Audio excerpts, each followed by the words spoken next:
Oh, speak, bitch. Come on now. Don't put bananas in my butt. No, don't put bananas in my butt. I've told you several times before, my butt is not a banana door. And I say, don't put bananas in my butt. Heavenly Father, thank you for everything. I mean, there's no wrong way to talk to you, Father God. Just having a conversation. That's a blessing. Being able to talk to you, Father, and knowing that you can hear us. Just living a life of gratitude is so fulfilling because you look at things differently. You look at your problems differently. You look at being stuck in traffic differently, Father, because things could always be worse. I mean, we could have been born on the other side of the planet where there's nonstop war, and we're over here getting frustrated in the drive-through because they're taking too long with their order. I mean, that's a blessing. Even your problems are blessings if you really think about it and you live the life of gratitude. Be grateful for everything in your life, everything, the food in your fridge, the shoes on your feet, the sun shining, whatever the weather. Because again, it could always be worse. And Father, being able to be online chatting some nonsense with my friends, what a blessing. What a blessing it is to connect to people on the other side of the country. I mean, with all the bad the internet brings, it does bring some good because it brings people together, Father.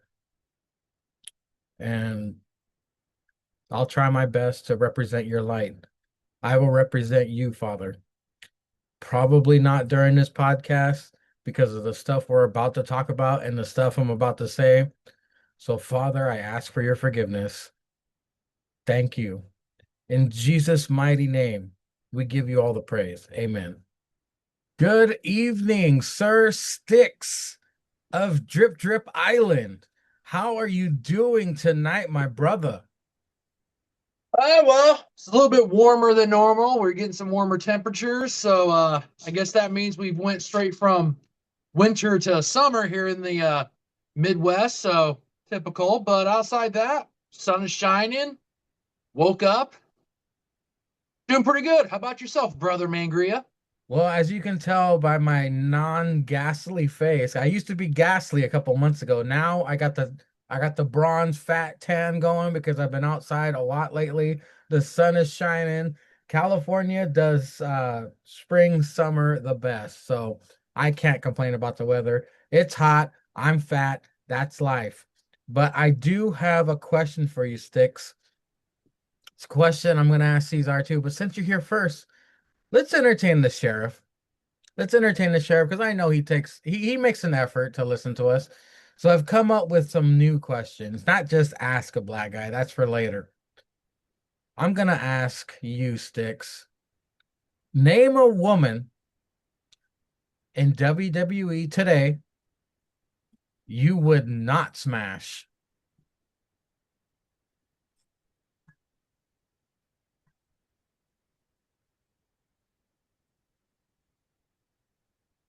Probably like, were we talking just main roster? Or are we talking like even with NXT? All of WWE.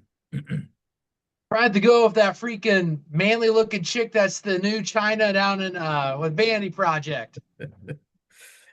New China. Yeah, I mean, I understand that. That would be a mighty hill to climb for my little man. What Okay, about yourself? What about yourself? hold on. I'm gonna get your three answers before I give my answers. Okay. Name a woman in AEW you would not smash.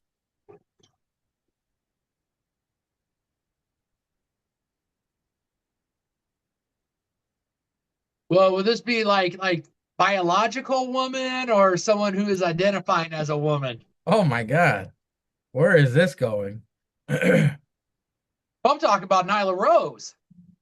Oh fuck, I forgot about that heifer. Yeah, see, you Oh gotta boy. go, you gotta go back. I mean, we've covered a lot of of wrestling and a lot of females and stuff like that, but you gotta, I mean, we gotta remember the woman that has No had, offense, Andy. No offense, Andy. yeah, hey, God put people like Andy on the face of the earth to make it so that our lives are easier when it comes to selections of people. So, For sure. He's the buddy that will jump on the grenade for us. but mine would be Nyla Rose. And you know it's coming. You already know it's coming. What woman in TNA would you not smash? Um, uh,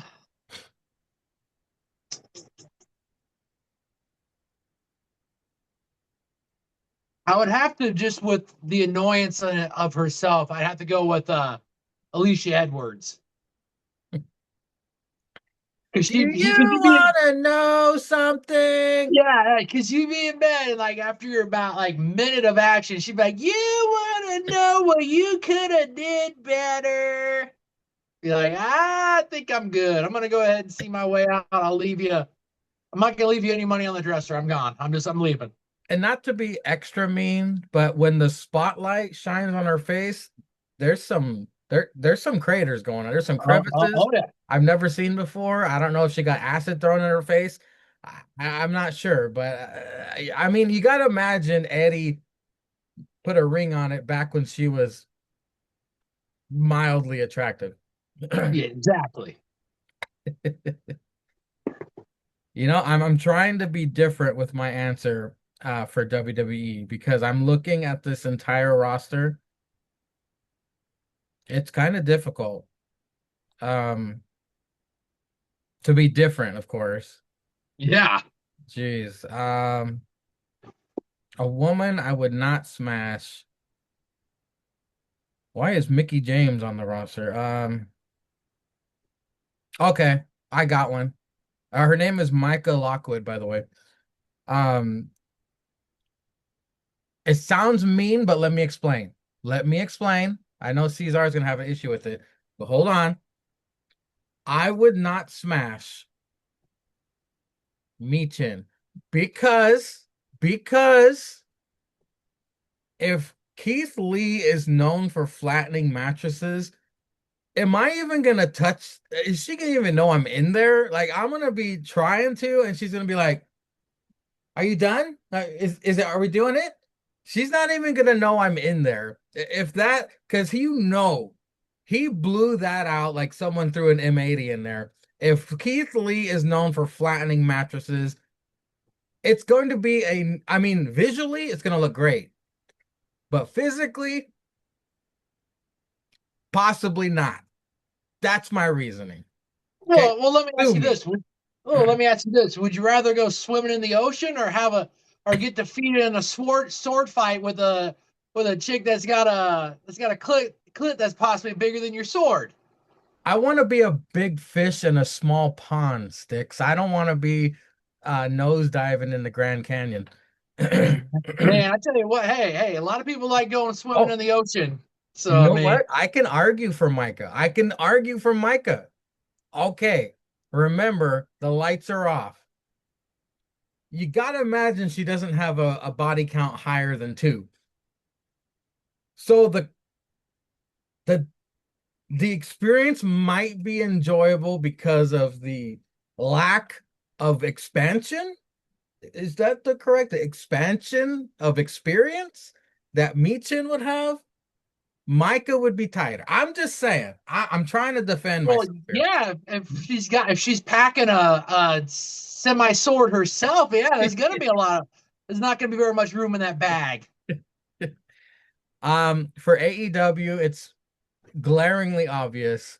Never in a billion years. I would take Micah and not I'd take everybody over Aubrey Edwards on their worst day You, over you'd even Aubrey. take you'd even take Nyla Rose. I would take Nyla Rose, at least a handy. At least a handy. No, hey, you can't pick. We're talking like whole 9 yards, buddy. We're talking whole 9 yards. So okay, You know okay. what? As a tribute to my boy Andy, come bring it on, Nyla, because I am not taking Aubrey ever. Okay. And as TNA goes, this might sound mean again, but I gotta say it. I'm sorry. Rosemary looks like Lisa Lampanelli today. If you don't know who Lisa Lampanelli is, Google her. That's pretty much what Rosemary looks like. She reminds me too much of Lisa Lampanelli. Can't do it. She is Yeah, not. but you're telling me lights. Let's just bring the premise of your last argument up. Lights out, demonic smash. Like she's doing like exorcism things. That was like you're like whoa whoa oh. I've never felt Stick, this before. Sticks, I'm a man of God. I just said a prayer before you came on here. I don't need that. I don't need that. I don't need no Ouija board on my dick. I don't need no trying to communicate with her past lovers. I don't need none of that. All right. Hey man, hey. The Lord knows men and women are flawed and have moments of weakness. So I mean, I'm just saying, just saying. I gotta make this official. Hold on. Okay, Michin. I know Cesar's gonna be all over my ass for that one. Uh, then it was, of course, Aubrey and Sticks. Who'd you say for TNA? Alicia, Alicia Edwards, Alicia. My God. Uh, and then I said Rosemary. All right, let's bring the Lush Master General in, get his side of things. But I'm riding high right now, Sticks. I'm fresh out the theater. I just watched Obsession, and I know it's a special journey for you to go to the movie theater. This is the movie for that special journey. I'm not talking special effects. I'm not talking 3D. I'm not talking special popcorn buck. No, for simply the movie alone, make that trip if it's playing at your theater. See Obsession. Fucking fantastic. I loved it. I love. well, from what I watch, when I tend to like at least every other week try to get on YouTube, watch trailers. And when I saw the couple of trailers they have for that, that looked really good. And from what I've read online, like they're talking like it's possibly going to be one of the better horror flicks that have come out in like the last 2 to 3 years. So I've really thought from just what I saw on the trailer itself, I thought it was gonna be really worth a watch. And getting the endorsement from you, when that thing drops below like $20 to be able to stream, I'll probably rent it and watch it right away because it did look really good. This is the second movie of 2026 that is on my top five already. So strong contender. Caesar, how you doing, my man? Welcome to the tripod. What's How going was your on? day? How was your day? It was long. I had to work today. Oh boy. You know what, Caesar, for being a manager, my God, you gotta have patience. Your patience, it's gotta be high if you gotta deal with a bunch of idiots. Madera, where I live, it's staggering how retarded people are in this town.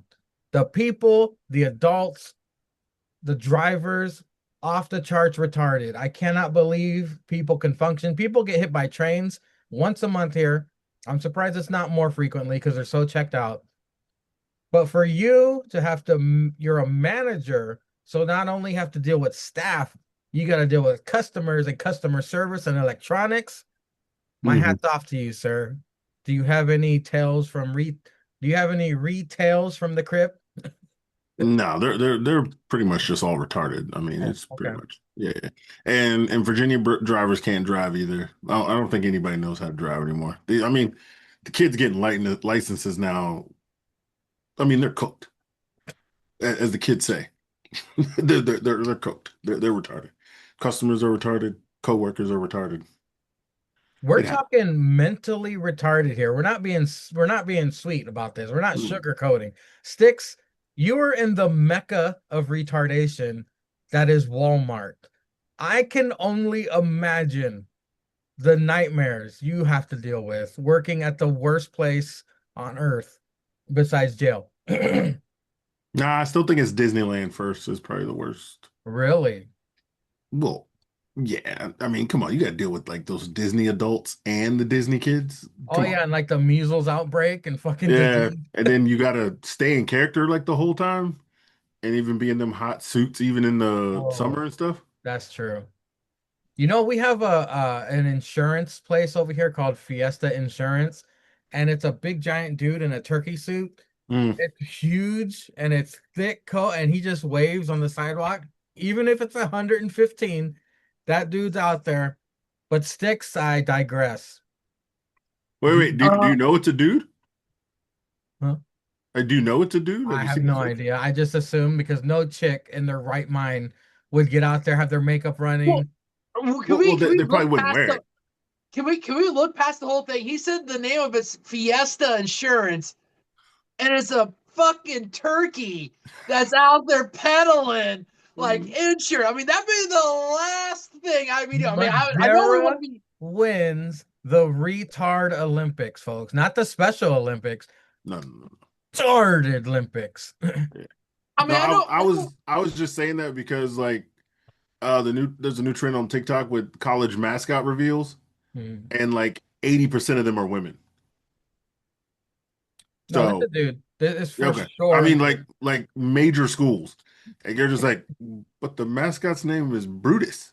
And they're out there doing flips and push-ups and like on tables doing push-ups, and then like 80% of them are chicks. And like I'm just like, well, damn, bitch, you strong ass bitch. Oh, yeah, good. Well, before you got on, Caesar, I introduced a new question. A new question, not just ask a black man, that's later. I got a couple new questions for us, but me and Sticks already gave our answers, so I'm curious of yours. Caesar, name a woman in WWE, which includes NXT, all of WWE, LFG, whatever the fuck you got. Mm. Name a woman in WWE you would not smash. The chick with Vanity Project. What are we talking about? What are we talking about? What are we talking about? My man, thank you, Caesar. What are we talking about?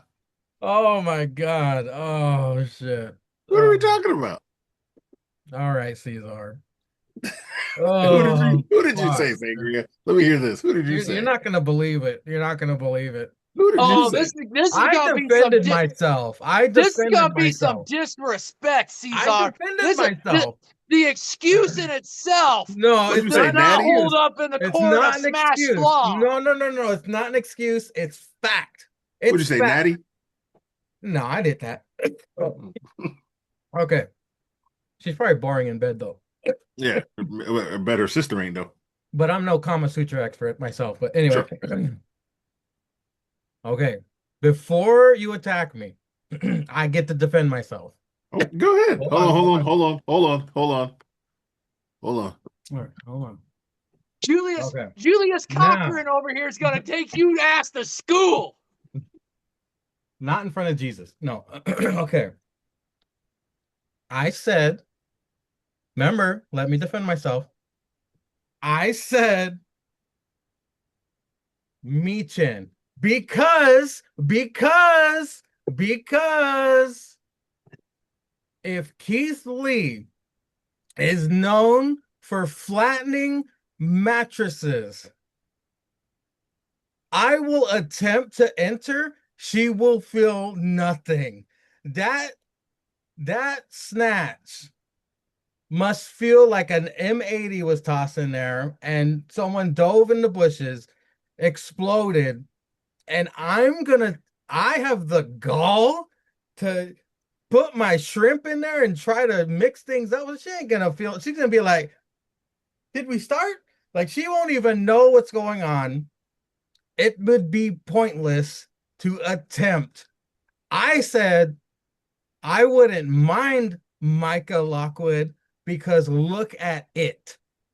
Her body count could not be above 3. At least there would be friction in the bedroom. With me, Chin, nothing. Nothing. And that's my answer.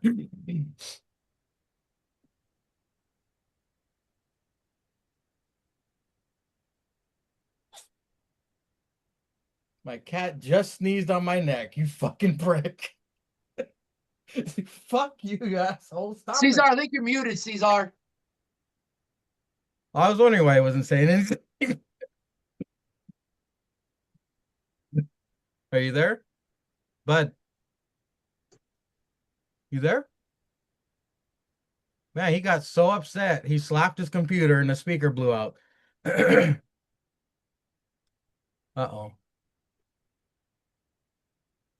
You can hear I hit the mute button on my oh, camera. okay. I mean, on my microphone. You heard us, right? Yeah, I heard you. Okay. So my reason was, Us? No, he heard you, man. Green. You're the only one that's fucking fighting against this, yeah, man. I'm you know women. explaining. Okay, but you know women have babies, right? Correct. Whole Not children come. every night for Who says they up every years. night? They out there wrestling, going to house shows. He ain't flattening mattress every night. He ain't that rich. He ain't even been on TV If he that flattens much. mattresses once a week, that's a difference maker.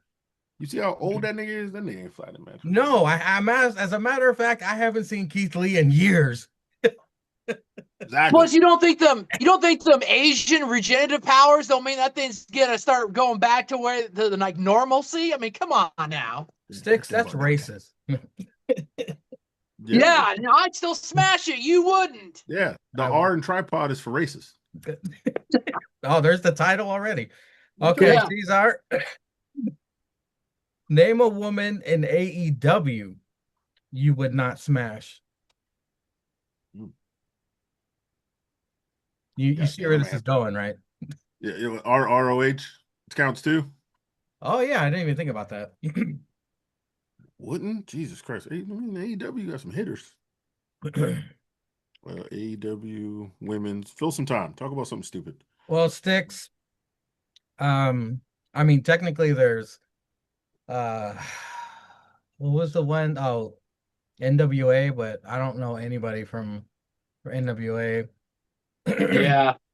I mean, we could have done a separate NXT one, but I figured all of WWE, it would be more choices, more chances for comedy. But yeah, I mean, could you imagine looking at Micah giving you head? Like just that image alone, it's really bad. That would melt your dick. I think you would just melt right there and become more of a woman than she was. She's hunchback and she looks like a bullfrog. God did a double whammy on that lady. Feel bad. Oh, I mean- I forgot. Horse face. Bingo! Bingo! Yeah. Uh-oh, I'm frozen, but bingo! Sure. You'll come back Okay. in a minute. Do you want to know what me and Stick said, or do you want to move Yeah, on? go ahead. Okay. So, of course, I agree. That was it. It was obvious to that one. Sticks' choice is pretty obvious too, and I think we would all agree, except for Andy. Nyla Rose. Oh, yeah. Yeah. Yeah, I forgot about her. Yeah, I ain't hitting that. Yeah, I would take one for the team with Nyla before I would ever attempt to chisel the makeup off that horse cunt. Yeah, Name a but wrestler. I'm still humping me chin. Twice. Name a wrestler in TNA you God, would not smash. I gotta look up the roster again. But I mean, other choices, Sticks and AEW. Who else is ugly? Abaddon. Yeah, Abaddon. That's what I was really trying to think of. I don't think she's under contract with them anymore. I think her contract's up. They didn't renew it. So I mean, okay. Shit. I don't really see. What was that one? Red Velvet? Is that her name? Red Velvet? yeah, she's at Ring of Honor, but I mean, she's not terrible looking. It's just I don't see her that often. She got some donk though. Yeah. I mean, good. I mean, there's Marina Shafir, but I mean, yeah, that's getting passed. That's a Death Rider baton right there getting passed around. That's I don't need that in my life. Yeah. It might be Jody Threat. Yeah, that's a good one. All right, it's Jody Threat or Tessa Blanchard. Okay. Tessa got man face. She got cursed by her father. Yeah. Okay, so we all have different answers this time. So Caesar, you said Tessa. Yeah. I'm gonna go Tessa Blanchard. I can't do the man face. Sticks pick Alicia Edwards. Who the hell's Alicia Edwards? Do you wanna know Oh, god damn. something? Yeah, I keep forgetting about her. She don't wrestle that much. I keep forgetting she's there. Well, plus I explained when the lights are really bright, you can see all the pock marks and the crevices in her fucking Mm-hmm. face, like someone threw acid on her for trying Mm-hmm. to read in the Middle East. That's I pretty picked bad. I picked Rosemary. She's not that great looking. She That's kind of fair. looks like modern day Lisa Lampanelli. I don't know if you're familiar Mm-hmm. with her, but yeah, that's pretty bad. But that was that. Here's a harder question though. Oh, Who's top three? that would take a whole other hour. Let's jump Yeah, into probably. AEW had a pay-per-view recently, folks. It was called Double or Nothing, of course, one of their flagship pay-per-views. Breaking news, people. Mick Foley is all elite, which is proof CTE is real, folks. MJF kicked him in the dick. Good times. Main show starts. This will be classic tripod. We'll go match for match. I didn't really rate it. I could pick a beer cheese match, but I didn't rate it. We were starting things off with the AEW Tag Team Championship match. It was FTR versus Cope and Cage. If Cope and Cage lose, they cannot tag again in AEW. I missed the first 10 minutes of this You because of the did. fire stick. You Stokes did. shenanigans. Edge ripped his pants. Yep. Captain Pliers Jones over here yanking on Dax's stash and crunching Cash's nards. They put the captain's arm through cinder block and struck it with a chair multiple times. Do you quit? I banged your mother. Yep. Stokes continues to get involved. Out comes Beth, attacks Stokes. Uncle Dax takes care of that bitch. They light a table on fire. Cash spears Stokes up the apron through table, a la Mania, Edge Foley. Uncle Dax gets his yam bag beat up by Beth and the captain. Sharpshooter plus a spike assisted cross face gets Dax to quit. Cope and Cage win the AEW tag team titles, and we all kind of threw up in our mouth. Caesar. I mean, it wasn't too bad. I mean, you could tell that the nails on Spike were rubber; they were like bending on the canvas. Yeah. But it was whatever. You knew what you were getting into when you see these assholes. What did you think of this? You know what I realized today, guys? I really didn't like Edge that much. You don't say. No, I like no. I mean, as his whole career. I like the captain, right? And I like the captain's whole career. And I like Edge and Christian. They're actually funny guys. When they had their podcast was great. Their podcast was super great. And it was crazy because everybody they had on their podcast got like shot to the moon in NXT. If it was like right when Undisputed Era came in, they actually had them like one by one on the podcast, Mhm. and them boys all got shot to the moon. It was crazy. But no, they're actually great together and funny together. Um, but I don't like Edge's solo career. I digest. I digress. Well, we That all was a think. fun opening match. I thought it was a fun opening match. It was gonna be, uh motherfuckers just fighting. Really wasn't gonna be no rang stuff as a traditional tag match. But the captain got his lines in. He banged his mother, while they were beating him up with the chair. I like the way Dax sold it though. Like he that was in the center block and he hit him with the chair twice, and he was like, God damn, because it's not used to like hitting a wrestler body or hitting a concerto. It was hitting the center block. So it felt like his hand stung. And then as soon as he said I banged your mom, he hit him with the chair again. And then they're about to beat the shit out of Christian. I think they're about to do the stack pile driver because Edge was still on the outside, stack pile driver in the ring. And he was like, ask him before I pick this bitch up. Ask him. And he was like, go fuck yourself. And then hit that nigga, knocked him off the top rope. Christian got to get one fucking, it's PG-13. There's only one, so Christian gets to burn it at all costs. Yeah, that shit was good. Yeah, I like the match. Of course, Edge has to get the pin or the quit or whatever. Use the spike. I don't care. Egomaniac ass nigga. I'm not singing the song. He can eat dick. But good job for the captain. Yeah, Sticks, I do appreciate the fact this is the first ever tag team I Quit match. I don't ever recall seeing something like that. So a little props to that unique stipulation, but of course it's Cope Hogan over here flexing his creative muscles. What did you think of this tag team match, Sticks? I thought this was a very entertaining match. Both these teams, I mean, they're good together. There's chemistry with these guys. So and like Cesar said, captain, our great captain, he's gonna give you a couple of moments in a match, even at least a one-liner in a match. It's gonna make it worth it. He had the "I banged your mother." I love it when he does he looks like he's gonna go for the spear, and then he Dick Kick Jones somebody. So I like that. Of course, they got Beth in it. I mean, there's history with that, with what happened between the teams. I thought the way it looked from my angle, and I could be very wrong, like when Beth brought out Spike, like they didn't even have the part where the nails were like on Dax's face, because when you look at it, there's like two parts that had nails and then two parts that did. And I'm looking at this, I'm like, you're not even fucking hitting him with the nails. I mean, what are we doing? Because I was like, okay, they're gonna do this, and then after he does the I Quit, the cameras are focusing, he'll do a little kind of like the semi little cut, be able to show some blood, show some color, show that he did, like he was going through it.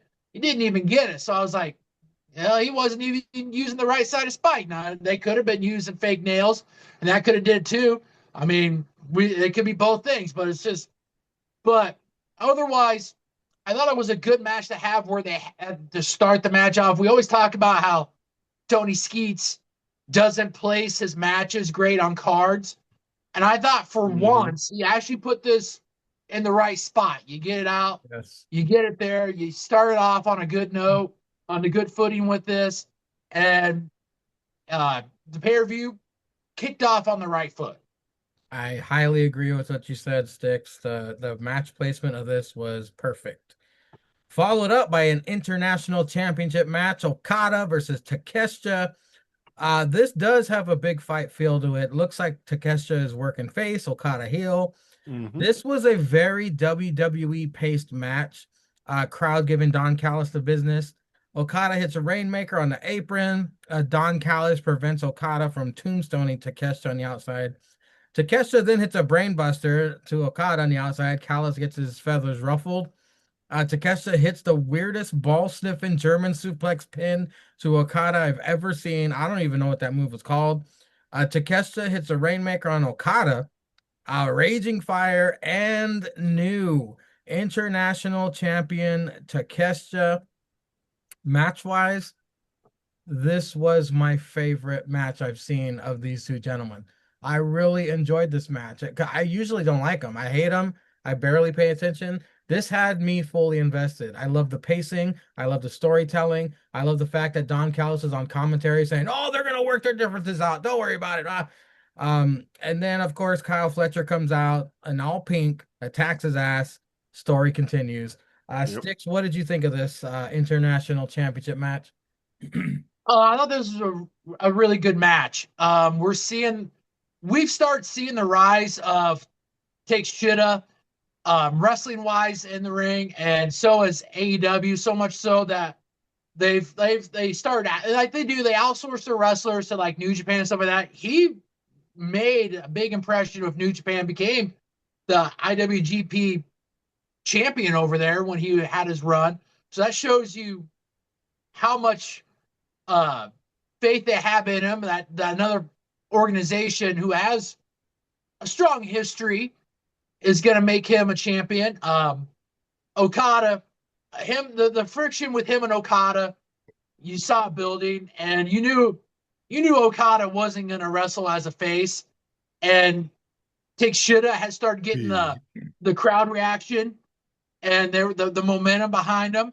And these guys went out there, put on a great banger of a match. Don Callis playing the helping do the storytelling on commentary himself was another great piece. Okada taking a loss on this isn't a bad thing. I mean, he's been a international champion, a continental champion, so him losing this, it also allows the story to kind of continue.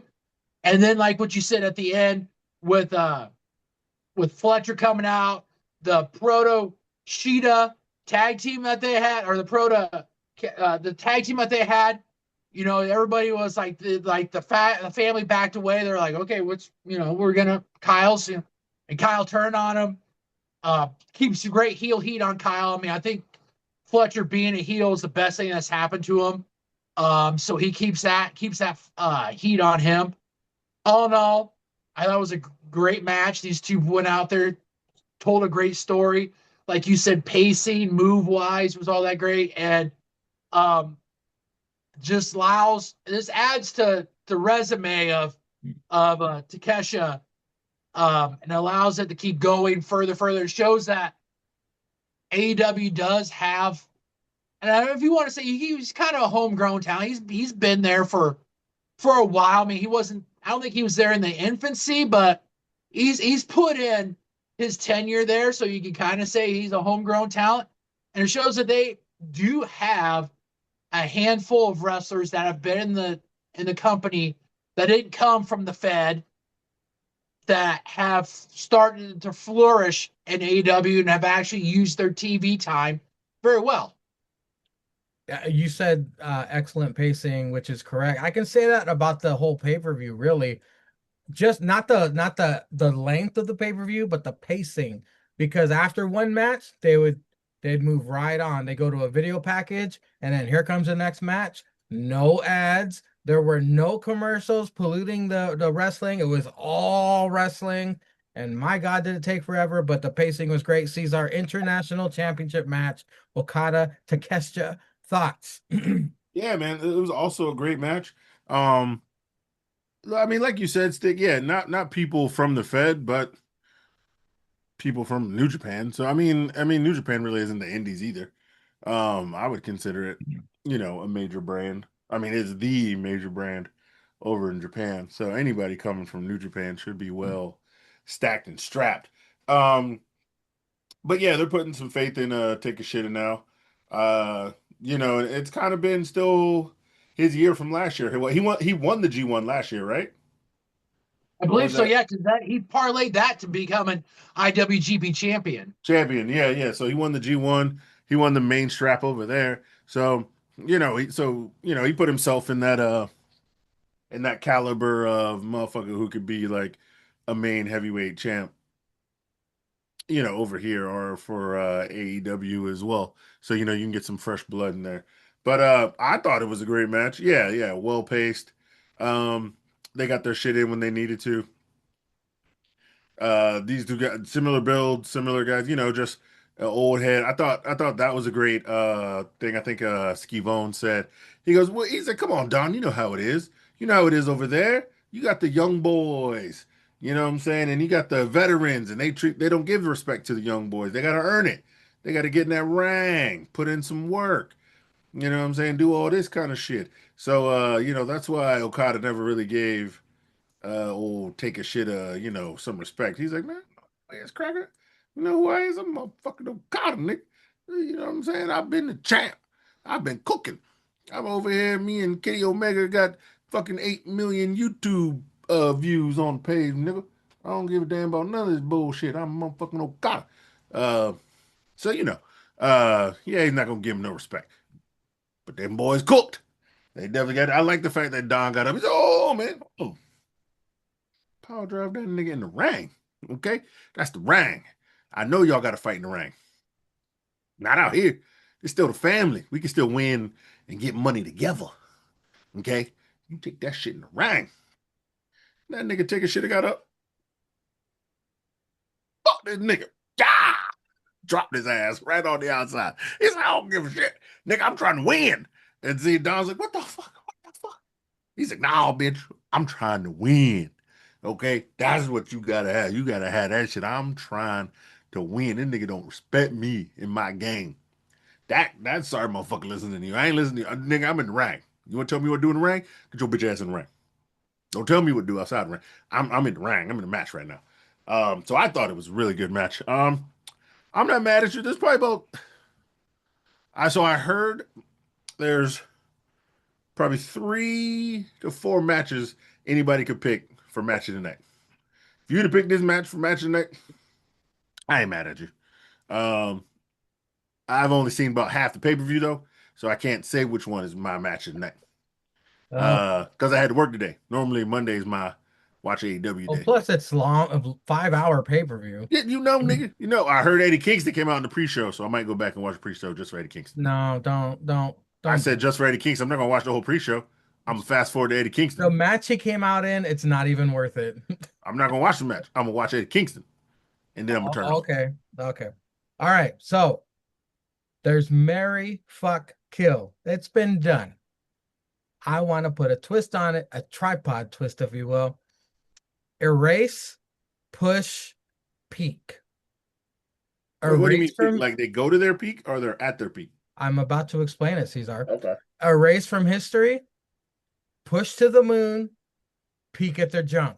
Now, of course, it's hypothetical, so I picked 3 people that aren't talked about that often because I want to make the first round of this unique. Maybe we'll come up with a different one next week. Who knows? Did you say peak at their junk? Erase from history, push to the moon, peek at their dick. Okay, so we Why got you always 3 gotta put some gay shit in there? because Zanko listens. Okay, so we got Talatonga, Shanky, Who the fuck is Shanky? then he's erased from history. The Great Khali. Nah. Who the fuck is Shanky? You really don't know who Shanky is? Remember Jinder Mahal's lackey, the giant He was the one that would do the dancing. He would dance. Shaky had the long hair, did the dancing. Oh yeah, the nigga with the towel. Yeah, Sure. that nigga. Okay. So, Sticks, I'm gonna go with you first. Erase, push, peak. Talatonga, Shanky, Khali. Well, I would erase Talatonga because even when he was over in New Japan as Hikuleo, he wasn't that great. So I mean, he's at best your muscle for like Solo, which he kind of is. He's had some matches. He hasn't done anything that's made it look like he's put much time in at the PC, like what you have read on the internet on the IWC, like they've said he has. Like he was supposed to be working at the PC like months on months on months before he got debuted, and you couldn't tell a difference. So I would erase Talatonga. I'd push the shit out of Shanky because homie was fucking in. And if you get a fucking guy that got over by dancing, the wrestling can be spoon fed and got better. And if you're gonna take a peek, hey, you take a peek at the man you don't hinder. So I would take a peek at that oil reserve that himself. Okay, Caesar, Yeah. Erase, push, peak, Talatonga, Shanky, Great Khali. I'm erasing Great Khali. Oh, Get the fuck shit. out of here. Wow. That way, Jinder Mahal is the first Punjabi heavyweight champion ever in WWE with that run he had where the Colossus was the most protected move in WWE and who had one reign as WWE champ, longer than all of Edge's reigns put together. Don't hinder gender. Interesting. Then I'm pushing to the moon Shanky because he will be the greatest assistant to the first and greatest Punjabi champion of all time. And then he gonna eventually win a second card title that Jinder helps him cheat because the Colossus is the most protected move in WWE. And Jinder will find out a way to sneak in and hit niggas with the Colossus. So Shanky will have a long reign as the second tier champ while Jinder has his long range that was longer than the combined reigns of Edge, because he is the first ever WWE, and he will created the Punjabi prison match, because that shit would be created by Punjabi, not by a Great Khali, because he's a race. So you would take a peek at Solo's giant. That's probably small, but I don't know. Could be, no, I forgot that nigga small and shit. He's swinging meat. He probably swing. Yeah, he's swinging meat. Yeah, yeah, it's wine for nigga. He's swinging meat. He's swinging meat. So yeah, Okay. I would just be like, hey man, you suck at wrestling. So So you being a big ass nigga, Sticks, probably swinging meat. you know way more about Talatonga than I do, because of those three, I would have pushed Talatonga because he's a our modern day giant currently. A Solo needs a heavy. Let's push this fucking Nah. idiot. Nah, A race. Shanky, get that fucking idiot out of here. He didn't. nah, man. He Shanky didn't the make an goat. impact. He Shanky the didn't goat. do anything. He was just a poor man's fucking 7-second dance break. Nah, he's gone. That's enough of him. I would peek at the see if the Kali is as great as they say he is, just out of curiosity. He was But fucking on Beth to the Phoenix next match. before Edge got there. The Owen quarterfinal, Athena versus Mina Likapusa. Yep. It was okay. It was sloppy as usual. Athena wins. I mean, she's the forever champion. She ain't gonna be taken down by some Sticks probably knows Mina more than I do. I wasn't impressed with Mina. Athena all the way, hitting the O face as per usual. Caesar, what did you think of Athena versus did you watch it? Athena versus Mina? Yeah, I watched this one. Okay. Any thoughts? I mean, they went out there and had a match. Pretty much. I knew Athena was gonna win, so you know, but you know, Mina has some interesting she got a few interesting moves that, you know, really haven't seen, but you know, I don't watch them niggas on TV, so that's probably mostly where she's reveled. So, you know, I ain't really seen this. But I mean, it was an okay match. Yeah, Sticks. An Owen quarterfinal match. Athena moves on. Any thoughts? Yeah, I mean it's I match. I mean, Mina's best served as your backstage stuff, like your backstage segment, like stuff that she did, like what she did with Harley when she ripped Harley. Jesus, Sticks. Hey, Jesus. What Oh man, AEW was you watching? we are definitely getting the explicit on this episode. Yeah, that this must be the new AEW Good Dark. Lord. He was watching the wrong AEW. Nah, he I was was wondering watching. why I had to enter a credit card information instead of just Yeah, he let was me do it. watching. But when He she was watching ripped AEW Dark and Wet or some shit, nigga. What fuck was you watching? AEW behind bars, what I was watching. Yeah, Go yeah. drop Come the on, bitch. Oh, oh This bitch was raping Yeah, this was it Benny. was the match I watched was God. soap on a Oh pole man. match, I Yeah, guess. I bet. I bet. Dumb. Yeah, damn. This nigga Oh, watching bitches fucking. getting raped and shit, but dildo Diddy sauce probably flying everywhere. Yeah, well, Yeah, hey, if you see Mina, she looked like she came from a freak off half the time. She all yo, oiled up and ready to go. Mina definitely been to a freak off in her day. Oh, she's hosted some freak offs. Her and Yeah, Timeless. yeah, Shit. I could definitely see her loving long time. But yeah. up next, Her Timeless and Blake have definitely had a freak off. there were two matches of the night for me, and it was really I still can't decide. It's between two matches. This is the first. The Continental Championship match. Jon Moxley versus old Kyle O'Reilly. And if you see this matchup, you think, oh, great, another Jon Moxley match. Here we go. Eye rolling time. I was prepared. I was prepared to hate. They bring out good old JR's strokey ass out there, joins commentary. Mox wrestling a very strategic match here, taking the legs out of Kyle. Very smart. Kyle's bread and butter is being rendered useless. Very psychotic to bite the eye, though. I don't think I've ever seen that before. Great storytelling going on here. Great chemistry with these two. I don't think I've ever seen a double ankle lock before. Fucking awesome. I loved it. Chef's kiss right there. Eventually, Mox taps out Kyle with the ankle lock.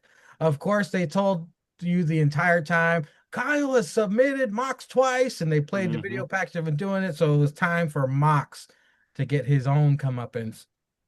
Eventually, Mox taps out Kyle with the ankle lock. Pretty good match. Sportsmanship end as well. Sticks. What a great match. What a great match. What'd you think? Yeah, I mean, watching the two matches they had before this, I knew these guys were going to come out and have a great match. Like you said, the chemistry is there. Very hard hitting, very technical, and very I don't like ground, very submissive, like submission based. Like these guys were very great. The moves they did, like we've known that John has done a lot, has gone a lot more ground attacked wrestling. He's always kind of been that way, but has hammered it a lot more home with AEW, especially the last couple of years. Kyle O'Reilly, great striker, very technical in himself, very ground based wrestler himself. So both these guys went out there, had a great match. I thought this was really great. Like you said, Kyle had put some dubs in, which set up to this match for them to have no time limit. And I mean, Kyle already has a championship. He's a part of the trios champion, which they had a kind of awkward backstage segment before this, where like they're all standing there.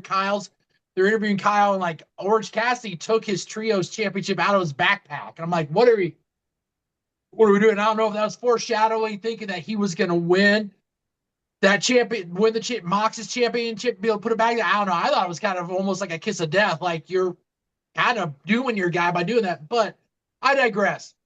Match was great. Like I said, when you've watched the other two before this, we're gonna have to go out and just stink the joint up to have a match that was worse than any of those first two. They didn't. This was just as good as the other ones, if not a notch above. Because I mean, it's a pay-per-view.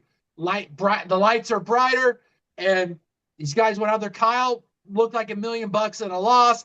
Like you said, double ankle lock. That was great. They continue to build.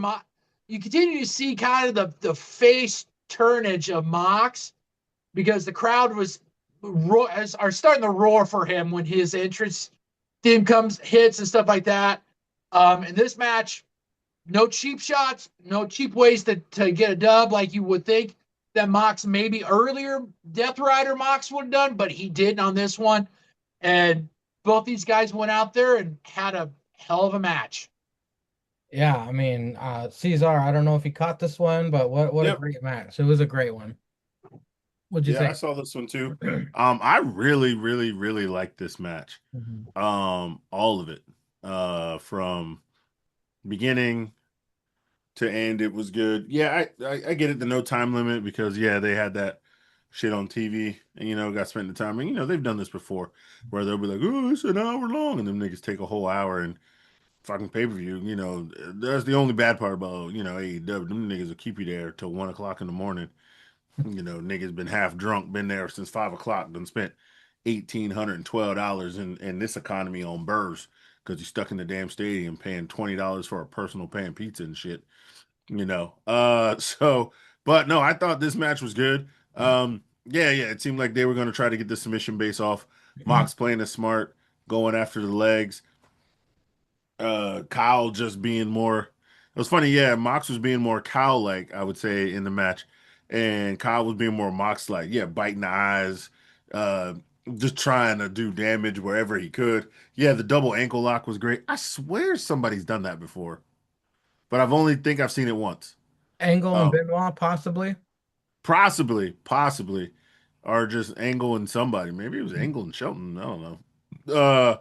But oh shit, burps. Yeah. So, no, those guys had a tremendous match. Yeah, I understand. Like I said, there was probably I heard online there's probably 4 matches that were matches of the night. The Takeshita Okada match, the Mox match. I mean, and I guess all 3 of the men's Owen matches, I think, were the matches people said were going to be Hmm. possibly match of the night. But I mean, shoot, they were all fucking bangers. That was a banger. I really enjoyed it. And yeah, both guys got it in. And then yeah, like it looks like Death Riders, are I mean, that was their whole mission, right? They were only heels to make everybody better so that the product could be better. And you know what I'm saying? We may not watch the I mean, okay, I ain't gonna lie. I don't watch the shows week to week because sometimes I get bored. But I tell you what, I do watch these pay-per-views and they be cooking. They do be cooking. But I can watch the whole story on the recap before the shit comes out. I'm like, oh, this is the actual story. Yeah, you niggas wrestled 8 times to get here. I don't care about all 8 matches. I just care about this match. So I thought this was a really, really good match too. I did like this one better than the slight margin. Slight margin. This one better than the Take a Shit Okada match. Because yeah, there was two both belts were on the line, but still awesome matches. So Yeah, you're right. You're right about the weekly show. It's painful to get through a Dynamite because of how shit they are at storytelling. But like I said earlier, the small segments leading into the matches explained all you need to know. I will take my cap off to AEW when it comes to pay-per-views. Sometimes, like this one. Speaking of that, this one I kind of was in and out of just because I just got out of work and I was tired, nodding off a little bit. No disrespect to Osprey and Samoa Joe. It was a good match. We did get we got aggressive Osprey, which I liked, and I liked how they were telling on commentary that the Death Riders like kind of inspired Osprey to become more violent. They want him to become the ultimate weapon if they taught him how to be a Death Rider. I like that storytelling. And then he comes out and attacks immediately during Samoa Joe's entrance. That was good. Good match, two pros. Osprey does take him out with multiple hidden blades. Joe kicked out of a hidden blade at one, which of course gets the pop, but they do that pretty often in AEW. Post match, Joe bows in respect. Uh, it was okay from what I seen. Like I said, I kept nodding off, but that's my fault. Sticks, what did you think of Osprey versus Samoa Joe? In my opinion, I thought this was the second best match of the night. I thought both these guys went out there and just kicked ass. Osprey's transition that he spun around on Joe to get to the Styles Clash, I thought that was just phenomenal. I mean, it was I awesome. see what you did there. Yeah. Aggressive Osprey. This is great. Him going for the arm bar was he has coined, I think it was like the ground death. I forget what they said, death by ground or whatever it was. I like that.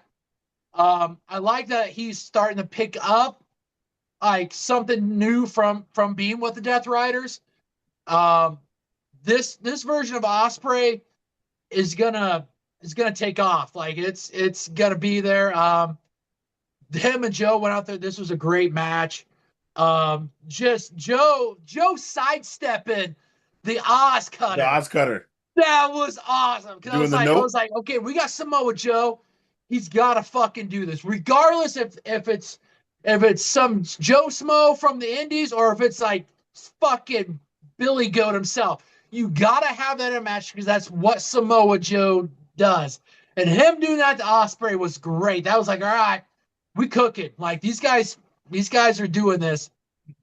Great match. Like I said, I thought this was the second best match of the night. Just a scotch above Mox and O'Reilly. But I mean, I'm always gonna be a sucker for Will Ospreay matches. I mean, he's Billy Goat for a reason. And when you give him a dance partner like Samoa Joe, I wouldn't expect anything less. So I was thoroughly entertained and thought this was a great match. Yeah, Cesar. Of course, a quarterfinal to the Owen Cup. What did you think of Osprey and Samoa Joe? Uh, so yeah, this was the last match I saw, and by the last match I saw, I mean I literally was watching this while we were recording this. It just ended right before Sticks got on commentary, so I was literally watching it while explaining the John Moxley match. Uh, I thought it was great. I thought it was great. Was it the match of the night? No, it wasn't. It wasn't the match of the night to me. I still like the Moxley match.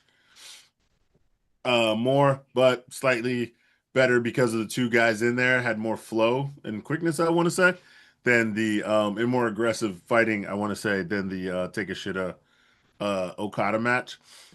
Uh, but yeah, hitting the nope on the Oz cutter, hitting the Oz cutter while that nigga was just walking in the ring. It still had the towel on, fucking classic, and then just like hitting him with the stomps in the corner. Hitting him with the curb stomp, the Styles Clash. It was funny because he had him too high for the Styles Clash when he first put him in there, well, I don't know if y'all remember, but I just watched it. He had to like lower him a bit because like his head wasn't in the right spot. I I was like, was impressed. He lifted fucking yeah. the First of strength of all, Osprey. he adjusted, Yeah. which means he could hold the weight Yes. and like didn't drop him on his dome. And then hit the Styles Clash and the stomp. I always think it's funny when he bounces off the rope and hits that like crazy verse or heel kick. He still slaps his leg. I'm just like, and that because they showed it in slow motion. I was like, nigga, ain't nobody gonna care you slapped your leg. Okay, you flipping like 180, throwing a wild boot. Okay, Joe gonna sell it. You don't need to say nobody gonna hear that shit. Shut the fuck up. Still, it's Billy Goat, it's Samoa Joe. Liked how the Death Riders were still like kind of ringside or far off ringside when Will Ospreay came out. Uh, Moxley and them just sitting right there, looking like they're gonna watch the match. But yeah, as for the Owen, who knows who the fuck gonna win this shit for real? Uh, I don't know. I say Osprey. I mean, I don't know. Yeah, could I, be. I I I have opinions on who I think the two are that are gonna fight wrestle for it, and if I'm right, it's gonna be a fucking banger for that finals. I mean, Yeah, it's I going to don't know be how the chart bracket. looks like who's on top, who's on bottom, um, and whatnot. But I mean, I thought this was a really good match as well. Just the ops are still thing, they're still kicking, doing work. Joe's still there, slapping bitches. Um, I thought this was a really good match as well. Not match of the night. And then I do still got to watch. The match I want to watch is the Swerve Bandito match to Well, see how that one goes out. Because I Caesar, heard that one is also a contender for match of the night as well. I've seen some Caesar, clips, we but I just haven't seen the full match. we just asked you about a match, and now Styx is about to ask you a question and now it's time to ask a black man. Caesar, as Yep. a Caucasian backwoods man who has done this fine podcast for numerous years, it has been called. I mean, out of friendliness, been called a ninja myself. I have to ask you this question: I would never, but as sitting back and have watched conversations with people of color and people of Caucasians, Mm-hmm.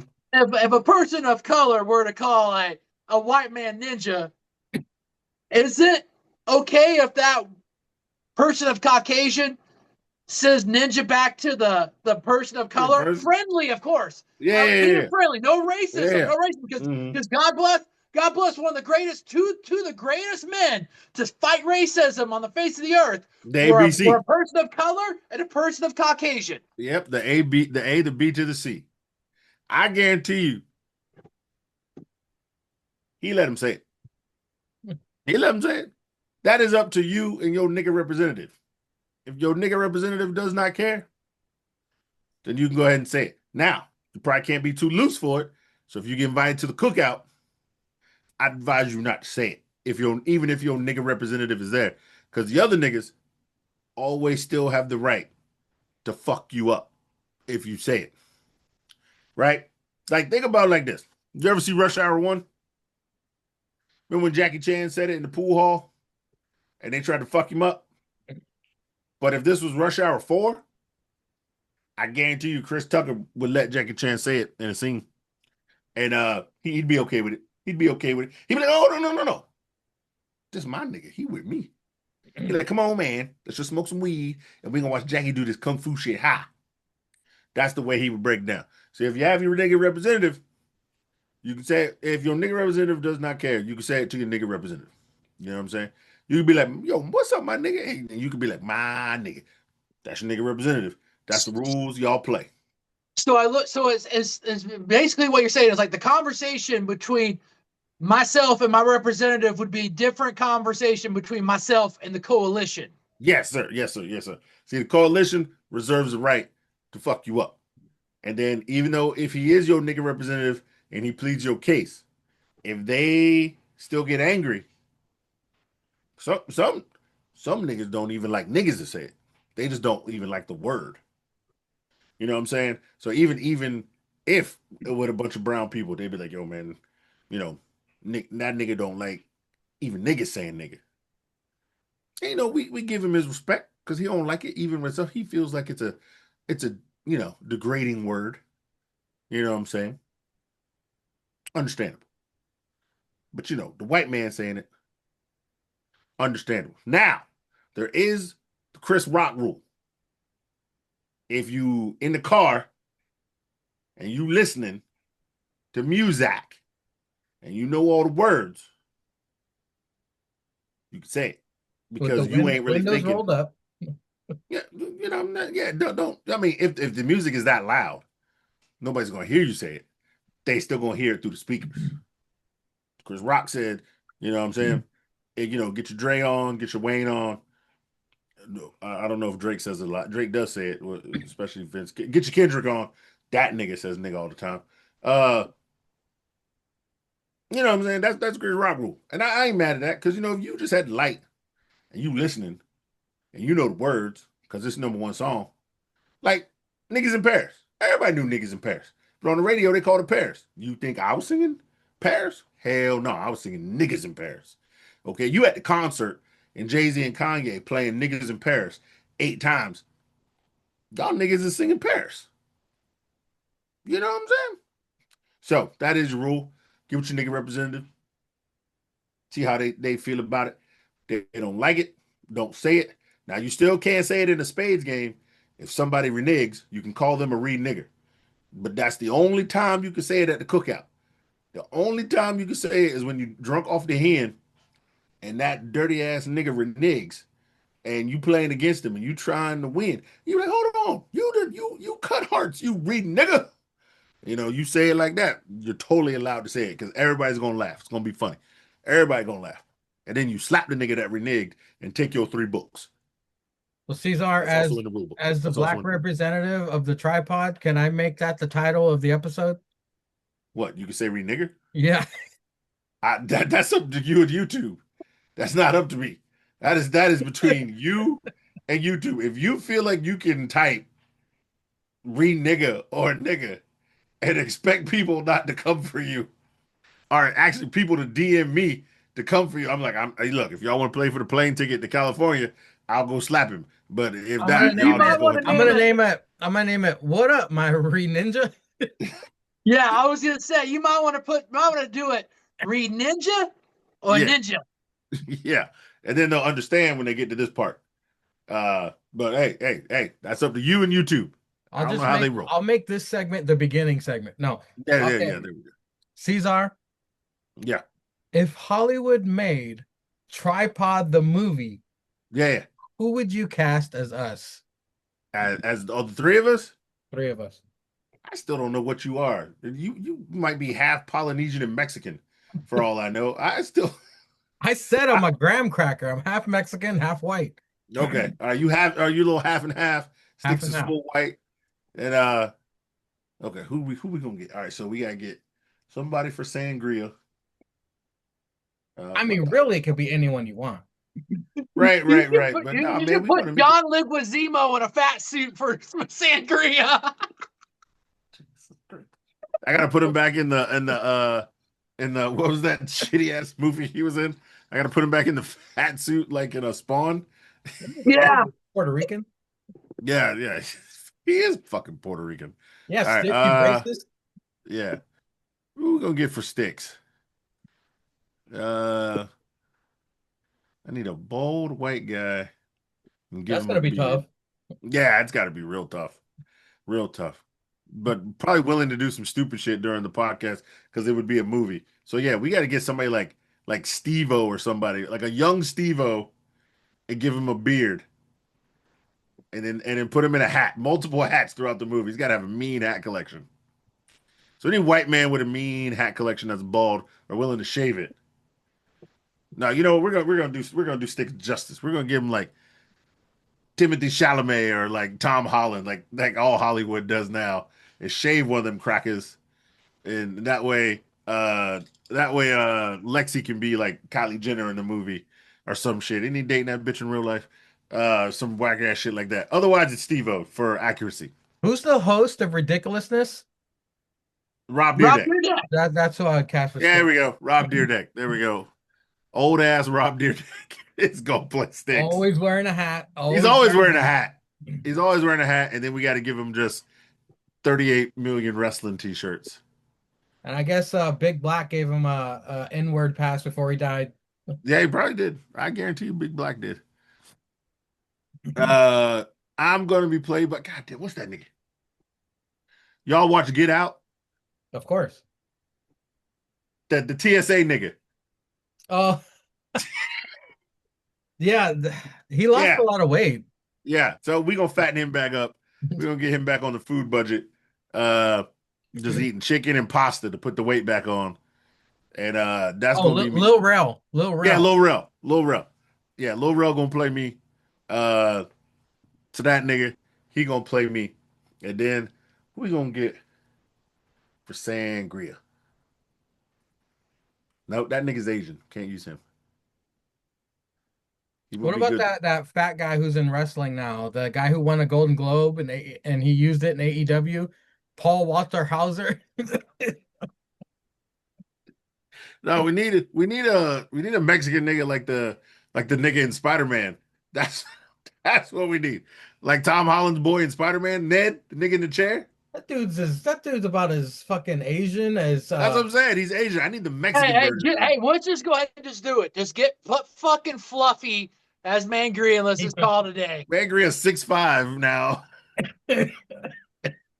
Yeah, we're gonna put. Well, we Fluffy don't know. in He's gonna be glasses. sitting in a chair. I mean, fuck. You're gonna have what? You're gonna go behind the scenes when he gets not- up to go clean up cat shit. Yeah. Fluffy is full beaner. We gotta have a half Mexican, half white guy. Hold on, let's go to Google with this. There's probably gonna be somebody good in here. Half Mexican, half white actor. Hold on, half Mexican. Oh, half Mexican, half white. Okay, actor. Goddamn, quit listening to me, fucking Siri, you bitch. All women. Okay. What the fuck is this? Why you keep showing me women? This nigga half black. How you gonna put nigga? I said half white. You silly bitch. They're all skinny, so we gotta fatten them up. Yeah, you don't look like Freddie Prinze Jr. Let me see. When I was first diabetic, I was given the wrong medication and I shrunk. My body ate itself to 150 pounds. And for me, being a lifelong fatty, 150 pounds, I looked like I had stage 4 cancer. Jesus Christ. People were telling me, because I was much tanner back then, I looked like Jeff Goldblum. I was like, are you fucking kidding me? They're like, it's the nose. I was like, oh, thanks. No, we're gonna go real Hollywood and make you full white and get Brendan Fraser to fatten back up. Like the whale. Yeah. He only got to do 25% again. He can just get 25% fat again. And afterwards, I'm gonna go fight the mummy. Hell yeah. Yeah, we'll just fatten up Nicolas Cage. He ain't doing shit. Oh fuck. Okay. Brendan Fraser might be funny. God, AEW Black and Wet. This is fucking hilarious. That nigga said rape. I didn't say that shit. Up next is the other match that I have a hard time placing. Like I said earlier, Mox and Kyle, and this is the one that tied it, that blew me away. I wasn't expecting much. I know that's disrespectful to Bandito, because we all know Swerve brings it. Wait, you mean to tell me they had Mox, that cracker, Joe, Osprey, Osprey, and then Swerve Swerve, Bandito in a Bandito row. in a row. Swerve, Bandito, Owen Hart Holy shit. quarterfinal. Very impressed that Bandito is bringing it to Swerve. He is the ROH champion, but you might as well be the 24/7 champion. Um, much disrespect intended. Deceptively strong, Bandito. Swerve stood on the shoulders of Bandito and nailed a house call kick. Holy shit. Unbelievable balance. Bandito poison Rana Swerve off the ring apron to the outside. Attempted murder. A hell of a match. Bandito 21 suplex did more harm than good to Bandito because of the neck issues he was having. He was twitching on the floor like a fish out of water. Swerve then counters another 21 plex to a vertebreaker. Shout out to Sugar Shane. Then a house call kick for the win. Tied for my beer cheese. I've only done that once before, years ago. It's these two matches. Holy shit. Like I said, it's like going into a movie not expecting much and then being incredibly impressed, like I did with Obsession. Incredible sticks. Swerve, Bandito. I mean, I know Cesar didn't watch it, but my words cannot do this match justice. What did you think? Oh, 100%. This was my beer cheese match of the night. I mean, just like you said, you talked about the fucking poison Rana, Hurricane Rana off the outside apron on Swerve to the fucking floor. Great. Then, like, he did what, I don't know if it was like a deadlift. He deadlifted Swerve, like, on his, basically, kind of almost on his stomach, and German Yeah. him, like, deadlift him. Yeah, he was laying on the ground. He was laying on the Like, ground and Bandito picked yeah, him up. because I couldn't really tell if that was like a 21 plex. It was. Like him doing that, then just essentially deadlifting him up and doing that, and then like you said, Swerve jumping onto his shoulders, house calling his ass off his shoulders, and then Swerve reversing the 21 plex to the vertebreaker. Mm-hmm. Beautiful. Like, and the thing of it was, like, Bandito's been on a run. I mean, yeah, we don't get a chance to watch, don't really watch Ring of Honor at all, but like in his matches that when he's had AEW television time, he's gone out there and had really good ones. He carried that no knees, broke neck, Cracker, and Brody King when they were tag champions. I mean, he carried them, so that's work in itself. Mhm. And then to go out there and have a fucking banger of a match with Swerve. I mean, this was there probably was a Forbidden Door pay-per-view that was probably maybe a little bit better than this, but I thought this was AEW's best pay-per-view that they put on for quite a while. Like, I mean, this was great, like great pacing. I even thought the match placements on this was way head and shoulders above anything that Tony Skeets has ever done. And then like Cesar even said, like you went from like banger matches like Mox O'Reilly, Osprey Joe, Swerve, fucking Bandito. Like you went like that. Like you had like one piss break match.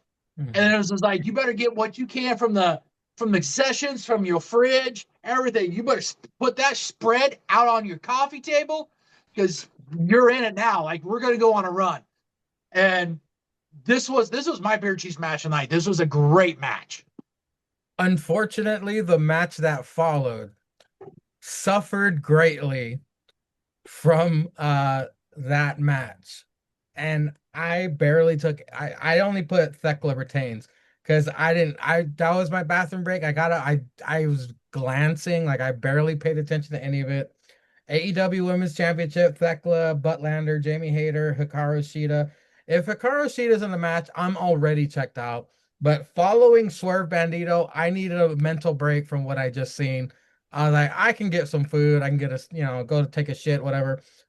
Do you have any thoughts on it? Because I don't. Me and my girlfriend said the same thing when we were watching this. When they were showing the entrances, they always put down like some little interesting facts.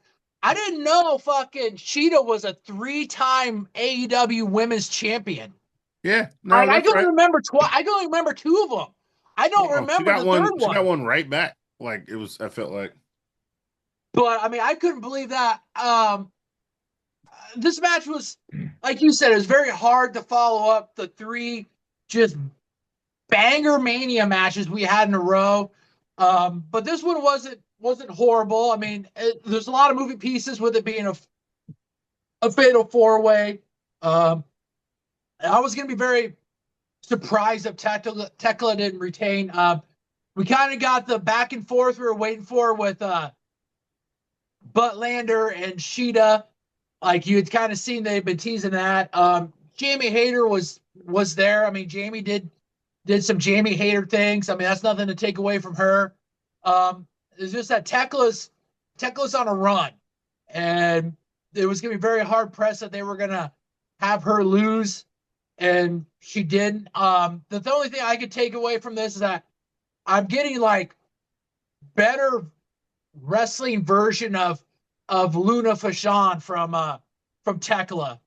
And that's nothing against Tekla or anything like that. It's actually kind of maybe a compliment because Luna and It is. herself Yeah, it's a compliment. was a good wrestler, but Tekla I think is this age's version of that. She's got really good wrestling moves, plays her character very well, and I can see why. Like I knew a little bit about Tekla when she came over from Japan and Stardom, and she's hit the ground running.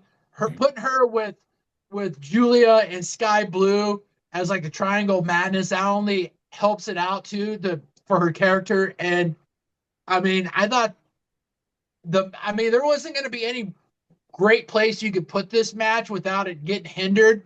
Like even if you sandwiched it in the middle of any of like the Mox or even like Joe and all that stuff. So you might as well just go ahead and get that run out of the way, put this there, and then go ahead and then do your other ones. Um, but I thought it was a good match. I mean, for where it was at, stuff like that.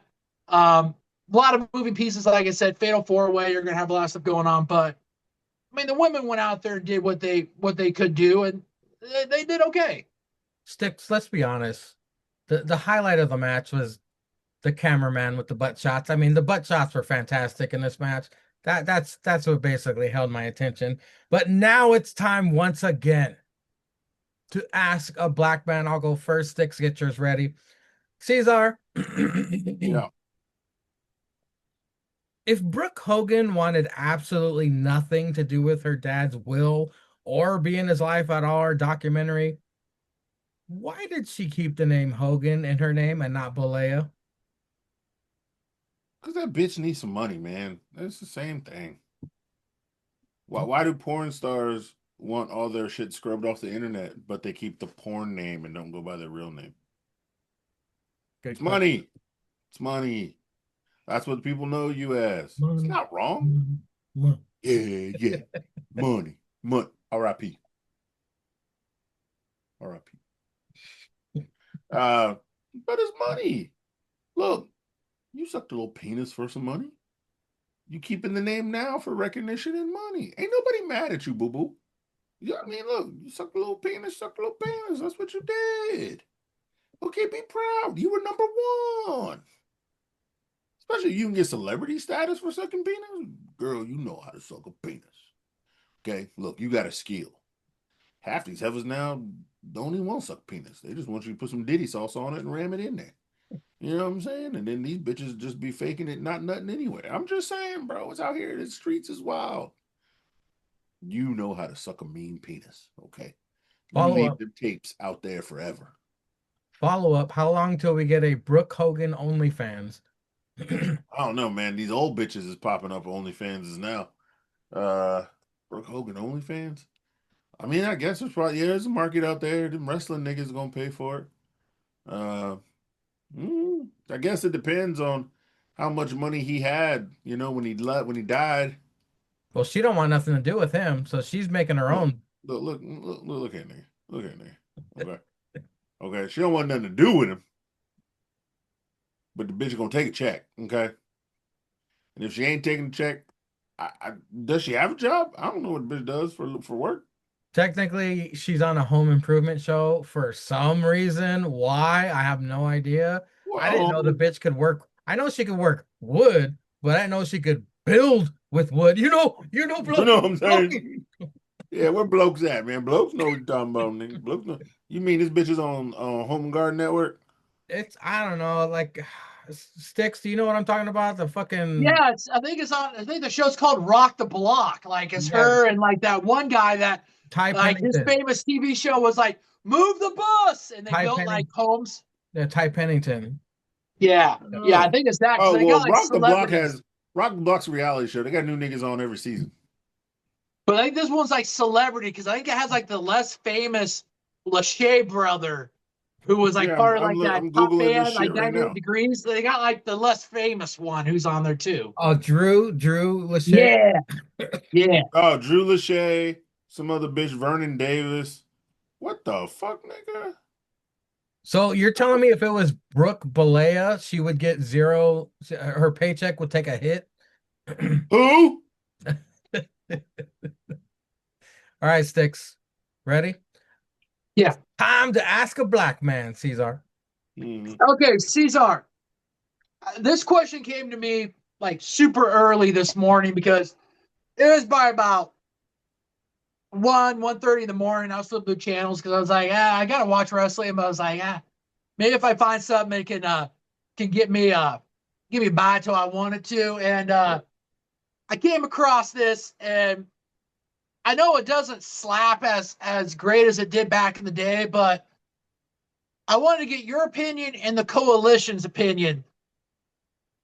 What are your guys' thoughts on BET, the channel? Oh man, BET videos back in the day, nigga. Early in the morning. What was it, BET 906 and Uncut. Park? Is that what I'm thinking of? Was Now, that 106 in Park was what? the MTV counterpart, was the TRL counterpart. Oh, okay. See, I remember watching that on back in the day, That and I shit was was like, good God too. damn, that's where I got my music. That's where like this Yeah. crack backwoods cracker would get music to be able to Mhm. be like, hey, this cracker actually knows what he's talking about. When I Yeah, totally did. 106 in Park was that was where the good shit. What the fuck? Oh, this bitch's husband is worth like $5 million. So I don't know. She probably living all right. Brooke Hogan. Anyway, I digress. But if you ever watch BET Uncut, you go out to the bars, you come back around 2 to 4 p.m. BET Uncut. It had them real raunchy ass videos, like the Nelly tip drill video. Google that shit in your spare time. Kids, if you're listening, especially Lil Zank, do not Google that. Well, you gonna Google that. Sanka, you better get the socks ready. Because he gonna Google that shit. He gonna see all types of ass in that video. Sorry, Mrs. Zanka. She don't listen to this crazy ass shit. That nigga plays this shit in the car when his damn kids in there, knowing I'm gonna say nigga 38 fucking times. And 38. I'm gonna say That's fuck. a light day. I'm gonna say bitch ain't no hoe. I'm gonna say riding that donkey butt. Well, Sticks I'm is gonna dropping the rape word over here. Just come on, Yeah, Sticks man. is God, now raping. great. 5 years into this, and Sticks just became a serial rapist. Day one, motherfucker. Call Law and Order Special Victims Unit. Jom Jom. You know Well, what I'm saying? Drop that shit. welcome to the Drippo Penitentiary. Yeah, yeah, exactly right. Exactly right. They don't call that nigga Sticks for no reason. That nigga takes 2 Blue Chew Golds and he gonna say somebody gonna get it. Somebody gonna get it tonight. Either you fucking or I'm fucking. But either way, I'm bussing. This nigga on some Cosby shit. Nigga done fucking watching Nick at Night. Bill Cosby references shooting. We're either getting 2 busts or 1 bust, but there's Yeah. one guarantee in life. I'm What busting guarantees? nonetheless. Yeah, nonetheless, skeeting and beating around these streets, Diddy sauce everywhere. Crime scene can't even be walked on because there's too much Diddy sauce everywhere. Just, baby oil out the ass. This nigga out here wilding. Got bitches raping bitches, niggas raping bitches, bitches raping niggas. I don't know what's going on over there. Oh, nigga, he treat every day like July 4th, the land of the free and the home of the bus. This nigga out here, okay? He about to be the new Dexter, except he's serial raping niggas that raped. I guess. I don't know, nigga. It's just wild out here. Well, like you said, BET Uncut between Yeah. 2 and 4. It's drip on dripped. Sticks Nigga undripped. said dripped undrugged. He said undrugged. This nigga, this nigga out here, bro, shooting probably fucking fentanyl and bitches drinks from 30 minutes away like Steph Curry. This nigga out here. Look, 3 to the dome, sticks at your home. Yeah, We nigga. hit that Steph Curry when she drinks Yeah. that, man. Hey, like we say, night, keep your butthole tight. This motherfucker out here, prison style. Anyway, BET Uncut. Yeah, that used to be the thing back in the day. Woo. What were we You know, talking about? he asked me about BET. Currently, Okay. BET, I don't watch that shit. I don't even know what's on BET right now. Could not tell you. I know the BET Awards come on every year. I think Kevin Hart is hosting this year, and there's gonna be a bunch of niggas in a room. No, So somebody it's your gonna get boy hit. Drewski. Oh yeah, your boy Drew. Oh, goddamn Drew. Yeah, it is Drewski. No, that shit about to be funny. Fuck that. Drewski hosting, that shit about to be funny as fuck. That shit about to be real funny. Well, Caesar, I don't know if you want us to spoil this or not, but Stadium Stampede is up I don't next. care. You can talk about it. I'm still gonna watch it. Okay. Stadium Stampede, aka the Spot Monkey Madness, Team Jericho versus Team Ricochet. They had cinematic entrances, which I do recommend watching. They were pretty cool. This was the everyone needs a pay-per-view check match. Cluster fucky ma. Gotta catch 'em all. Leo Rush, funny spot in the Nigga, backstage. Leo Rush was in this match? Yep. Bobby Lashley and Leo Rush were in the same hallway. Lashley. Attacked one of the Samoans backstage for some reason. Luchasaurus in a wig. We got tennis balls. What the Worst fuck? Khali gets involved. There's a food fight. Luther causing a racket. Jungle Jesus Jack attempted homicide to Mark Davis with the Jungle Express. Christ. He crashed Ricochet, that fucking bus again? Ricochet getting gang raped. Lion salt to a Samoan Thanks. for the win. And time has officially been killed. Sticks, I only mentioned a little bit because, again, way too much shit to Wait, what was up with call. the tennis balls and the racket? You'll see. But Okay. what'd you think, Sticks? First off, I thought this match very entertaining. We talked about, like, everybody wants to talk about WWE, and they're like, oh, they're not wrestling, they're sports entertainment. AEW, they have matches that do the same thing. This one, Anarchy in the Arena, all that stuff, very entertaining. I got nothing wrong with it. I was very sports entertained. I got a question for you, Mangria. There was a spot back in the catering where they talked about it, and then it kind of went out further into. They said something about like Mark Davis caught like his eye on like a corner of like a chair or table. Yeah, there was a folded chair that it was a folded chair set up, but it was laying on the ground like this, where the four legs were pointed up. And Mark Davis, he got dropped toe holded and he fell, and one of the legs went into his eye. And he was like, oh shit. Oh, they didn't really focus that much on it. But smash cut to the attempted murder from the Jungle Express. Motherfucker had paper towels or a rag wrapped around his head, and he was trying to get into a golf cart, and then it cuts to the Jungle Express smashing into the fucking golf cart. Well, he shows up to the golf cart and there's this knife with a piece of paper like stabbed into the seat. And it's just like, and like I thought you'd like this, Maker. It's like any other horror flick. Like someone comes across something, and you're just like, oh, I got to see what this is. Like, no, don't, because you know what's gonna happen. And he pulls it out. And I don't even remember what the knife said. And it's just like, and all of a sudden you hear a murr, murr, and the next thing you know, you see like Jurassic Park, like the upgrade Jurassic Park fucking vehicle just screaming down the fucking alleyway, and like you don't get a chance to see Davis like jump or move anything. So everybody's like, did we just see vehicular homicide again? Like he's good at doing this once a year. The thing about that is when he honked, Mark Davis had about a 10 Mississippi to run away before this motherfucker gained enough speed to hit the cart. My other gripe with that segment is that not even 2 minutes later, you see Mark Davis around the ring. Like, motherfucker, he was just in the parking lot. What, Well, this the guy announcers teleport? even kind of said that. They were like, oh, there's Mark Davis. Well, it's good. I think it was Excalibur. He even said, Well, it's good to see you still alive. Yeah. Jesus Christ. So with the guy I follow who looks at shoes for that match, Mhm. apparently the Hurt Niggas were wrestling in the Bloodline, the new Bloodline 12s that Really? Yeah, they both Wow. had all three of them had a pair on. Hmm. Uh, I'll send you the video. It's actually pretty funny. All three of them had Bloodline 12s, so not the gold versions like Roman's been wearing, Mhm. but the actual, so the black and red. So the Jordan Bloodline 12s new, all three of the Hurt Niggas had on in that ring. I still don't even think they're out yet. I think they're getting ready to be released. So they had to call Roman, and Roman was like, "Yeah, nigga, I got you." Or they are Nike branded. Or the cucks, the young cucks have Yeah, like a Nike they probably uh do. They probably do line. So because the Young Cucks had on a one of one pair of Nike and like some famous designer collabs that are the prices are lowering, and they're still $700 a pair. Did that guy have a heart attack in his videos like Red Sanford and fucking No, I'm no, coming, no. He just coming said they're Elizabeth. he just called them all serial creasers and said they need to get. Uh, I think one of the Samoans had on a crazy old pair from the '80s that are like worth money now.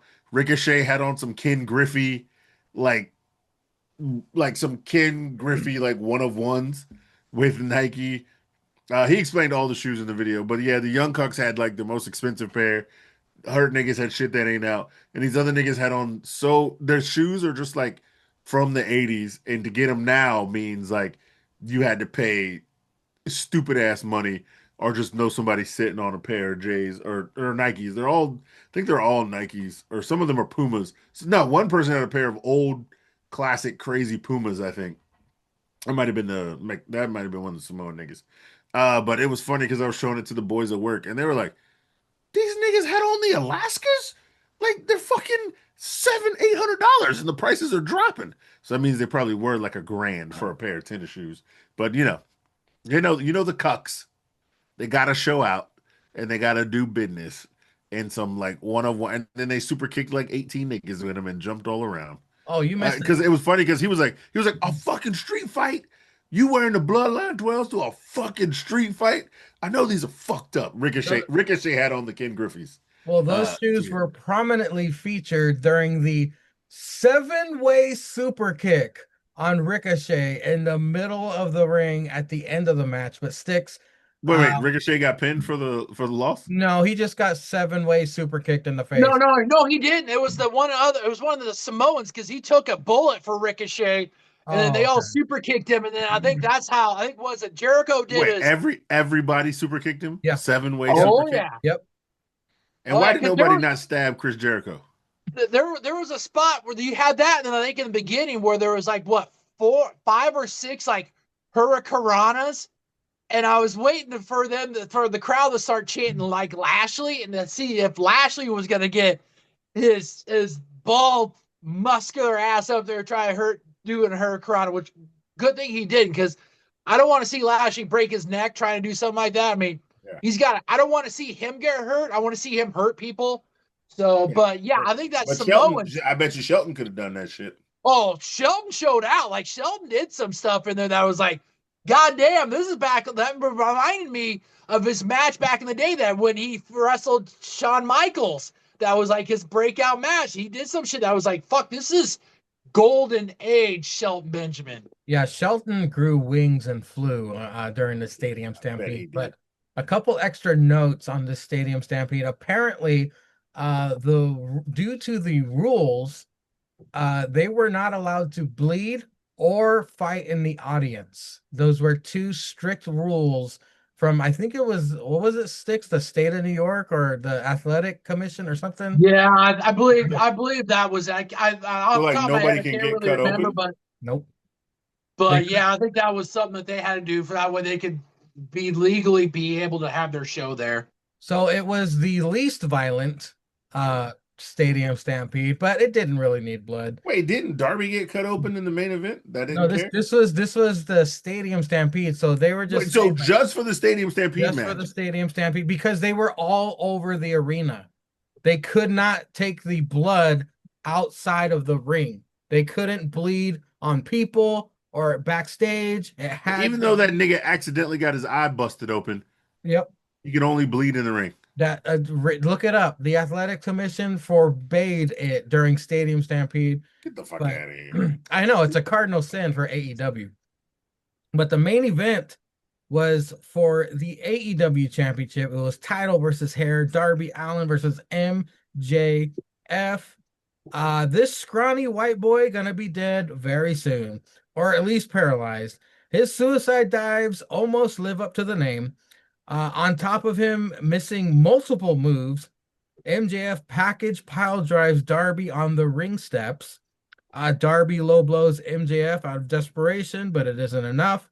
These two with phenomenal chemistry, two of the four pillars tearing it up. And the main event, the cameraman was even taken out. They were way too dramatic about that, by the way.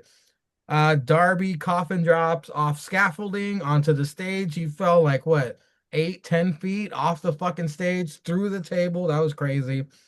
He lands on I think the back of his head, right, Sticks? Because Yeah, I think that's how he got busted open. It was the back of his he head hit was the fucking cement. blood gushing out the back of his head during the rest of the match. Avalanche tombstone, side headlock takeover, and new AEW champion MJF. It should have ended there. It should have. It would have been fine because we already had Kyle Fletcher come out and attack someone, but no, they had to add something. At least it wasn't Sting. It was Kevin Knight. Kevin Knight, what, career-long babyface, comes out there, frog splashes Darby Allin while he's strapped to the stretcher. Unnecessary. I get it. You want to get people to tune on Wednesday asking why. I think it was unnecessary. Kevin Knight is a superstar on his own. I guess he wants to be heel because heels have more fun. Maybe he'll be more creative. Who knows? But that's what ended the 5-hour pay-per-view. Sticks. What did you think of the main event? Like you said, good chemistry. Referencing back to like what's you guys talked about, like ridiculousness. They have a logo. It's always someone doing a scorpion. Well, if AEW were to have a logo, Darby doing that suicide dive, he always clips his fucking heels on the rope, and him fucking like C-clamping his ass. Yeah, that would be the logo for AEW. Like the Him, Air Jordans. Like the yeah, Air Jordans. he, It'd be fucking Darby crippled. he fucking did that, and like MJF just olaying him, and it's just like MJF didn't need to do anything because Darby did the damage to himself. Yeah, like you said, he been putting on. Well, they said he had like the third longest title match defense in like AEW history, and he did it in what they say like 2 weeks. Well, 1 month he had 8 title defenses. Yeah, and that's just wild in itself because you look at some of the champions, and I mean, you would think that maybe they'd be a little bit longer, but I mean, Darby was going out there having heaters of like defending it like every night, and some of the match, I don't even want to say some of them. A lot of the matches were actually not that bad. Like they were actually pretty good. He's facing pretty good opponents. Yeah, the scaffolding fall. I mean, Darby's gonna do some white Caucasian crazy ass shit, and him doing that, almost pretty much guaranteed he's gonna have CTE down the road because the guy probably fucking fractured his skull and probably lost some brain. That's probably that blood is probably his brain trying to ooze out of his fucking fractured skull. Yeah, I mean, MJF retained. We kind of knew it was gonna happen. He wasn't gonna lose his fucking hair. There's no way in hell MJF was gonna do it. Plus Darby, I mean, you read Darby is going to get married. I guess I didn't know he had a girlfriend and or was engaged. I guess he said it in a radio interview. So he was gonna. I think he was gonna do the wedding like after the pay-per-view or something like that. Which, hey, Hope he can remember his vows, because if they might need a wheelchair his fucking saliva dripping ass down there. Well, he's gonna But, Stephen Hawking it. Well, yeah, exactly. marry me. Exactly. And like you said, I mean, with Kevin, with the Jet, it's kind of been slow building this almost immediately after he had his championship match against Darby. And I would have liked to seen him do it on a Wednesday, because I think it would have brought a little bit more to his show. Like, you could have had Darby come out there, talk about giving it his all that stuff, and then Kevin come out, because they talked about how like Jet gave him a pep talk before his match. Okay, I mean, like you said, it's gonna be the Jet's gonna have to do something. The Jet's gonna have to do something to make me make me buy him as a heel. Caesar, turn your shit down. Well, I can't forget. So I've been muting you guys because I haven't seen anything on the main event except Darby getting his head busted open, and I forgot the mic still works going out. But I've been muting you guys, so I haven't been paying attention to what you said. But I don't like it. I would have liked to see them do that on a Wednesday to build it Just up. give me a thumbs up when you're done talking. But I mean, I understand it. So Oh, okay. That's it. That's all she wrote, folks. Thank you for tuning in, watching another week of nonsense from your boys. And yeah, thanks, Zanka, for watching. We will talk to y'all later. Until next time, we do what we do best here on the tripod, and we give that big ups to Stallion Pete.